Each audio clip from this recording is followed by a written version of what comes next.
কেউ আপনাকে ছেড়ে চলে গেলে আপনি কি চিন্তা করবেন? আপনি সেখান থেকে বের হয়ে আসবেন কেমন করে? এই চিন্তার থেকে আপনি মুক্তি পাবেন কেমন করে? কেউ আপনাকে ছেড়ে চলে গেলে শেষ সময় আপনি কি চিন্তা করলে মূলত শান্তি পাবেন?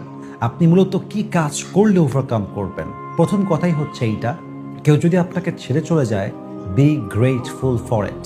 মন থেকে শুকরিয়াতান পড়বেন, আলহামদুলিল্লাহ, যে আল্লাহ আপনাকে, কার চেহারা কেমন, বাস্তবতা কেমন, আপনি কাকে ভালোবেসেছেন, সে আদৌ ভালোবাসা পাওয়ার যোগ্য কিনা, আপনি যাকে বিশ্বাস করেছেন সে আদৌ বিশ্বাসযোগ্য কিনা। You will realise that. আপনি অনুধাবন করেছেন, করবেন, এবং এটা আপনার শুকরিয়ার কারণ যে আল্লাহ আপনাকে এটা ওয়াসিলা করে দিয়েছে বোঝার জন্য যে বান্দা, তুই যাদেরকে বিশ্বাস করেছিলি বা বিশ্বাস করছিস, they are not worthy of it. তারা বিশ্বাসযোগ্য নয়, তারা ভালোবাসার যোগ্য নয়, তারা ভরসার যোগ্য নয়।